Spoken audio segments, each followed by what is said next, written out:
Nous t'honorons par nos louanges, tu es notre Dieu. Mon Dieu le Père envoya son Fils Jésus pour accorder la lumière à tous ceux qui sont perdus. Il descendit sur la terre, mais les hommes l'ont rejeté. Ils l'ont cloué au calvaire, mais Christ est ressuscité.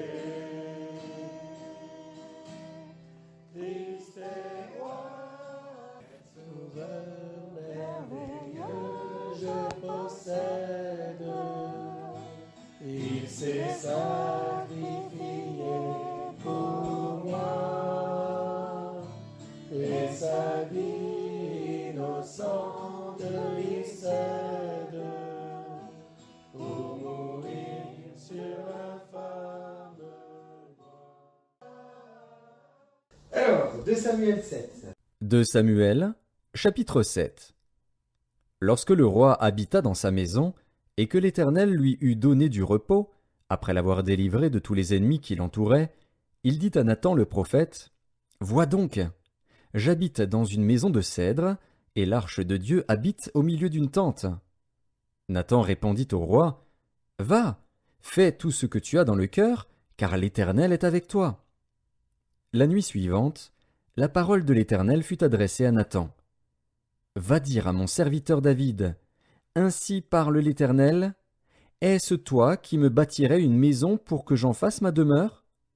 Mais je n'ai point habité dans une maison depuis le jour où j'ai fait monter les enfants d'Israël hors d'Égypte jusqu'à ce jour. J'ai voyagé sous une tente et dans un tabernacle. Partout où j'ai marché avec tous les enfants d'Israël, ai-je dit un mot à quelqu'une des tribus d'Israël à qui j'avais ordonné de paître mon peuple d'Israël? Ai-je dit, pourquoi ne me bâtissez-vous pas une maison de cèdre? Arrêtons-nous un petit peu sur ce passage. David règne enfin, on peut dire enfin, sur Israël. On en avait parlé l'autre jour. Il vit maintenant en paix dans son palais en cèdre. Dieu a tenu parole, il a béni David. Amen. Dieu tient parole. Quand il nous dit quelque chose, il tient parole toujours. Mais David est un homme selon le cœur de Dieu et justement, il ne peut pas envisager lui de vivre dans un beau palais et de dire, mais Dieu, l'arche, qui représentait, rappelez-vous, la présence de Dieu, qui était là entre les deux chérubins sur le couvert de l'arche, eh bien, il ne pouvait pas envisager, David, que la présence de Dieu soit là, sous une tente, alors que lui, il vit dans ce qu'il y a de plus luxueux à l'époque, quand même. Donc, il a du mal avec ça, c'est un problème certainement d'éthique pour lui, de conscience même, et il veut construire donc un palais pour Dieu. Mais Dieu va s'opposer à ce désir. Pourquoi? J'ai 2 réponses. On y va? Premièrement, parce que justement David, on le sait, le Nouveau Testament nous rend ce témoignage sur lui, David est un homme selon le cœur de Dieu. C'est la raison pour laquelle Dieu ne peut pas laisser faire. Qu'est-ce qu'il dit Thomas? Eh bien, tout comme David veut donner le meilleur à Dieu, eh bien Dieu veut donner le meilleur aux hommes. Dieu veut donner le meilleur aux hommes.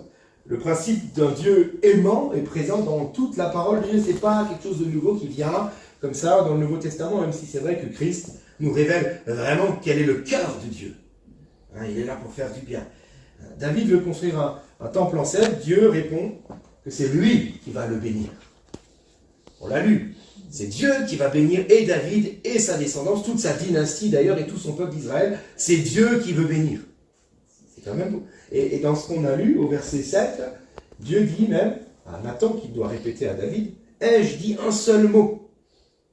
disant, dans un sens ou dans un autre, disant que je voulais qu'on me fasse un temple. « Ai-je dit un seul mot ?» Comme pour dire, j'ai jamais rien demandé, hein. Et combien c'est bon de voir qu'en Dieu, il n'y a aucune pensée nombriliste, personnelle.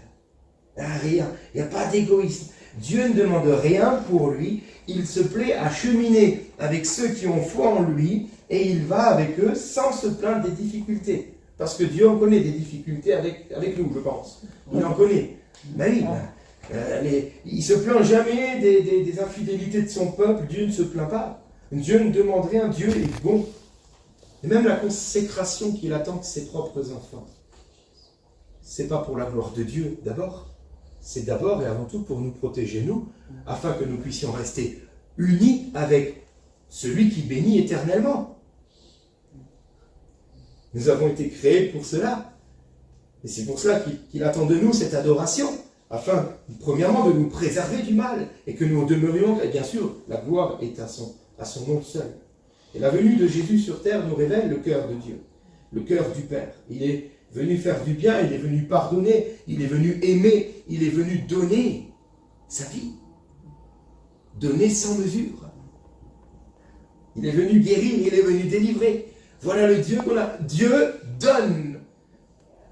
Et David, qui a un cœur comme celui du Seigneur, veut aussi donner quelque chose à Dieu. Voyez ? Mais Dieu va répondre, attends. C'est moi qui bénis. C'est pas beau? C'est merveilleux. Nous avons un Dieu qui veut bénir. Moi, j'aime me souvenir que si aujourd'hui je peux aimer Dieu à mon niveau, à ma mesure, c'est parce que lui m'a aimé le premier. Amen. 1 Jean 4,19, pour nous l'aimons parce qu'il nous a aimés le premier. Jésus-Christ est la révélation de l'amour de Dieu. Il est l'incarnation de l'amour de Dieu. La manifestation de la passion de Dieu qu'il a pour nous les hommes. Et en Jésus-Christ, nous connaissons le cœur du Père. Jean 3,16, vous connaissez par cœur. Car Dieu a tant aimé le monde. Il a tant aimé qu'il a donné son Fils unique, afin que quiconque croit en lui périsse pour Alléluia. qu'il ait la vie éternelle. Amen. L'amour de Dieu, dont Dieu nous aime, finalement, est le déclencheur de notre attachement, de notre amour pour lui, de notre passion, même donc de notre service chrétien. Tout émane de l'amour de Dieu, de la bénédiction de Dieu. Alors si comme David, on aime Dieu, c'est parce qu'il nous a aimés d'abord. Parce qu'il nous a aimés d'abord. Et je crois qu'il est impossible pour l'homme d'obéir à ce commandement d'aimer Dieu. Nous avons été créés pour cela. On ne peut pas obéir à ce commandement d'aimer Dieu tant qu'on n'a pas eu la révélation de qui il est, de son amour et de sa bonté. C'est impossible. C'est impossible. On peut aller dans l'église, réunion après réunion, entendre des belles choses, des choses qui même peuvent sonner juste à nos oreilles, nous qui sommes inconvertis, si on y va pour les premières fois. On peut se dire, c'est vrai, ils n'ont pas tort, mais on ne sera pas touché dans le cœur tant que l'amour de Dieu ne sera pas manifesté. Nous avons tous besoin de cette révélation de l'amour de Dieu, qui à elle seule nous rend alors capables d'obéir à ce commandement, d'aimer Dieu en retour. Les religions prennent le contre-pied à cela, malheureusement. Les religions, c'est quoi? Elles consistent à chercher à aimer Dieu par soi-même. Ça, c'est la religion. Et c'est pour ça qu'il y a des belles personnes dans les religions. Il y a des gens qui sont bien, il n'y a pas des voyous, forcément. Il y a des gens qui sont très bien. Ils veulent vraiment réussir à aimer Dieu à leur manière, avec ce qu'ils ont. Mais ils n'ont pas eu la révélation de l'amour de Dieu en Jésus-Christ. Donc ils ne peuvent pas, ils vont mettre en place des rituels, des dogmes qui sont là pour tenter une approche vers Dieu par leur propre force. Mais il faut la révélation de l'amour de Dieu. J'ai noté ceci, obéir à l'évangile, ce n'est pas obéir à des lois, aussi religieuses soient-elles. C'est se laisser aimer par Dieu encore et encore, jour après jour. Et ça, c'est vivre l'évangile. Et dans cette attraction que nous avons vis-à-vis du Fils de Dieu, de Jésus-Christ, dans cet attachement, dans cet amour, eh bien alors lui nous rend capables de marcher en nouveauté de vie. J'aime me rappeler de cette histoire d'Abraham, qui un jour va vouloir trouver une épouse pour son fils Isaac. Et il va envoyer son plus ancien serviteur Eliezer pour aller dans son pays d'origine trouver une femme pour son fils. Vous connaissez l'histoire, il va trouver Rebecca, etc. Je vais passer un petit peu sur les détails, c'est pas l'idée maintenant, mais simplement pour dire, une fois j'ai prêché là-dessus, et combien je suis convaincu que c'est vrai, si on devait résumer ou même donner un titre à la Bible, plutôt au Nouveau Testament, ce serait plus juste. Si on devait donner un titre, hein, celui que moi personnellement j'aurais, vous donnerez peut-être un autre, peu importe, mais moi, je dirais bien, le Nouveau Testament, c'est l'histoire d'un père qui cherche une épouse pour son fils. Et il a envoyé son plus ancien serviteur, on va dire ça comme ça. Le Saint-Esprit. C'est le Saint-Esprit venu sur terre pour former l'Église. C'est une épouse. Une épouse qui s'attache à son époux, qui l'aime, qui est prêt à tout abandonner pour venir dans un nouveau pays. Le royaume de Dieu, on est transporté du royaume des ténèbres au royaume de son admirable lumière. C'est-à-dire dans la vaine manière de vivre de ce monde à celui du royaume de Dieu, où nous sommes appelés à vivre comme Christ. Amen. Amen. Alors, aimer au-delà des mots, c'est ce que Dieu a fait pour nous. Il a envoyé Jésus. Il n'a pas dit, je vous aime, débrouillez-vous. Il a dit, je vous aime, je viens. Je me donne pour vous. Et maintenant qu'il est remonté au ciel, il a envoyé son esprit sur terre. Alléluia. Pour former l'épouse de Christ, comme on l'a dit, mais aussi pour aider l'épouse de Christ. Nous qui faisons partie de son église, le Saint-Esprit est en nous, avec nous, pour nous bénir et nous conduire dans la volonté de Dieu. Alors comment voir si réellement nous aimons Christ? J'aime à le répéter, ce n'est pas dans les choses que nous pouvons faire. Premièrement, que nous voyons notre attachement à Christ, c'est dans qui nous sommes. Parce que celui qui s'attache à quelqu'un, admettons un homme s'attache à une femme, ils se marient, les années faisant, eh ben, ils vont tous les deux se ressembler un peu plus dans leur comportement, dans leur caractère. Parce ils passent du temps ensemble. De la même manière, le chrétien qui s'attache à son Seigneur, eh bien, là où on voit qu'il aime vraiment Christ, c'est lorsque, eh bien, il est transformé concrètement, réellement, à l'image de Christ, cet homme, cette femme-là. C'est là que l'on voit notre attachement au Seigneur. Amen. Amen. Donc il n'est pas question là d'années de conversion, de savoir intellectuel, de ressenti avec nos émotions, ou même de servir avec les actes. Non, c'est une question de cœur, d'attachement au Seigneur. Amen. Et là, le Seigneur nous transforme à son image, et nous savons que nous sommes l'épouse de Christ, même si d'autres voudraient nous faire croire le contraire. Amen. Amen. Alors, une fois le cœur touché, ne faites pas dire ce que je n'ai pas dit. Une fois le cœur touché, et qu'on aime de tout notre être le Seigneur, eh bien automatiquement il y aura aussi des œuvres. On est d'accord? Amen. Un couple qui dit je t'aime mais qui fait rien l'un pour l'autre, c'est un petit problème au bout d'un moment, ça risque de faire des tensions. C'est pareil dans la vie chrétienne. À un moment donné, on ne peut pas dire je ressemble à Christ mais je fais rien. Et je crois que David était animé par ce zèle de construire un temple pour Dieu parce que réellement il était zélé pour son Dieu, il l'aimait de tout son cœur. Et il voulait faire quelque chose pour Dieu. C'était pas de la prétention, c'était de l'attachement, c'était de l'amour. Il avait mal au cœur en voyant que la présence de Dieu était sous une tente et que lui vivait là où il était. Et c'est Paul qui nous dit dans Romains 12, 11, « Ayez du zèle et non de la paresse, soyez fervents d'esprit et servez le Seigneur. » Mais il dit ça à ceux qui sont attachés à Dieu d'abord. Toute la première partie de l'Épître aux Romains en parle. Et j'aime Paul parce que dans chacune de ses lettres, il y a d'abord toute la première moitié qui parle de notre identité, de qui on est, de qui est Jésus, de qui est le chrétien, et cette communion qu'on a. Et puis la deuxième partie, c'est ben voilà, maintenant que vous êtes, ben voilà ce qu'il faut faire. Alléluia. Mais il n'inverse pas. Il n'inverse jamais. Ok? Et David aimait le Seigneur et il voulait de tout son cœur.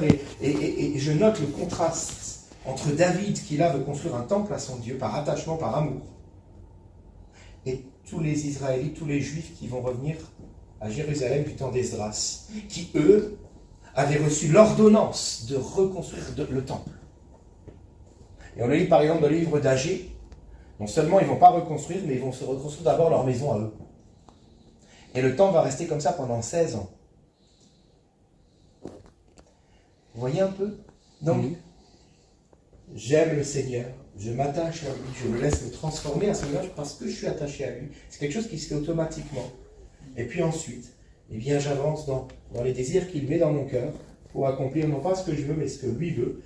Et le Seigneur est glorifié. Amen. Alors, Dieu a refusé parce que c'est Dieu qui veut bénir avant tout. Il y a une autre raison qui est plus accessible, plus simple lorsqu'on lit comme ça, mais pas dans le texte qu'on a lu là, mais ailleurs. Je crois que David était emporté par son enthousiasme. Enfin il est roi, enfin il a son palais, enfin l'arche est revenue, tout lui sourit. C'est vraiment, il est au sommet là, David. Ça va, quoi. Et il est heureux. Et dans son euphorie, il veut bâtir un temple. Et le prophète Nathan lui-même a été certainement entraîné par cette euphorie, par cet instant de joie. Et il a répondu à David, mais fais ce que ton cœur te montre. Sauf que Dieu va rattraper cela. Il va dire, attends, Nathan, je veux pas. Je veux pas. Et Nathan va devoir aller revoir David une deuxième fois. Bon, stop, David. Dieu m'a dit, et puis il va tout lui dire. Bon. 1 Chronique, chapitre 22, verset 8. Écoutez bien. C'est Dieu qui parle à son serviteur David. Tu as versé beaucoup de sang, tu as fait de grandes guerres. Tu ne bâtiras pas une maison à mon nom, car tu as versé devant moi beaucoup de sang sur la terre. Voilà la raison évoquée. Mais le premier point qu'on vient d'aborder est juste aussi. Dieu n'a jamais rien demandé, parce qu'il se plaît à donner. D'accord ? Mais la raison que Dieu donne aussi à David, pour qu'il comprenne, c'est bien de vouloir faire de belles choses pour ton Dieu, mais ça ne pourra pas être toi. Nous savons que c'était Salomon, son enfant, il le dira à David, c'est pour ça que David va préparer tous les matériaux de son vivant encore, pour que Salomon, son fils, puisse se servir et puis construire en son temps. Mais je comprends quand même des leçons importantes derrière cela. C'est qu'au-delà de notre attachement à Dieu, au-delà de notre zèle qui veut se déployer pour bénir le nom du Seigneur, eh bien, n'allons pas trop vite en besogne et consultons le Seigneur pour être sûr que Dieu est d'accord. Parce que des fois, les choses nous sourient et on pense que... Et Dieu de nous rattraper, de dire, attends, c'est pas tout à fait ce qui va se passer. Ça démontre que celui qui aime Dieu de tout son cœur, mais qui fait du mal autour de lui, se disqualifie même pour ce que Dieu, pour ce qu'il voudrait faire pour Dieu. En tout cas, c'est ce qui s'est passé pour David. Il aimait Dieu de tout son être, il voulait l'honorer, et Dieu dit, attends, t'as fait couler trop de sang, t'as fait trop de guerre, donc ce ne sera pas toi. Donc, veillons tout de même à la manière dont nous voulons servir notre Dieu. Ne nous précipitons pas. J'aime à me dire à moi-même, Thomas, avant de faire quoi que ce soit, attache-toi à Dieu de tout ton être, tous les jours, et là, dans sa présence, dans la paix et dans la prière, le Seigneur va diriger les choses. C'est là qu'il parle, c'est là qu'il conduit, et ça se passe dans la paix. Et on avance, ainsi faisant, dans la paix. D'accord ? Donc, David, l'homme selon le cœur de Dieu, ne va pas, face à Nathan, ne va pas mettre en avant, excusez-moi de le dire comme ça, ses années de conversion, ses mérites. Écoute, ça fait moi quand même des années que je combats et que maintenant Dieu en plus a dit qu'il serait avec moi, donc maintenant laisse-moi tranquille, c'est pas mal de faire un temple, donc je vais quand même... Il n'a pas défendu ses droits. L'homme selon le cœur de Dieu ne défend pas ses droits, il va dire ok, il s'humilie devant le prophète, il s'humilie et il continue d'aimer Dieu. Parce que ce qui compte le plus, pour tout le monde, j'en suis convaincu, c'est pas ce qu'on fait, mais c'est d'être avec Christ. C'est tout ce qui compte, finalement. Et on a notre part, très largement notre part, dans ces moments-là avec lui, en tête à tête, chez nous et dans l'Église. Alors, soyons des hommes selon le cœur de Dieu. Attachons-nous à son amour. Laissons-nous bénir par sa présence au quotidien. C'est ça l'Évangile. Et là, en étant bénis, eh bien disons humblement, Seigneur, qu'attends-tu de moi ?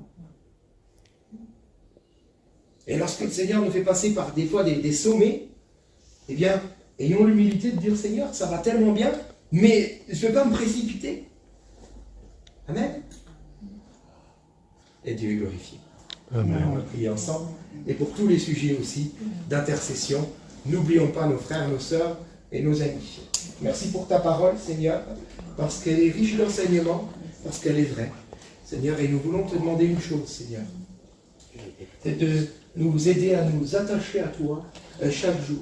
On est là, et si on est là, c'est bel et bien déjà parce qu'on est attaché à toi.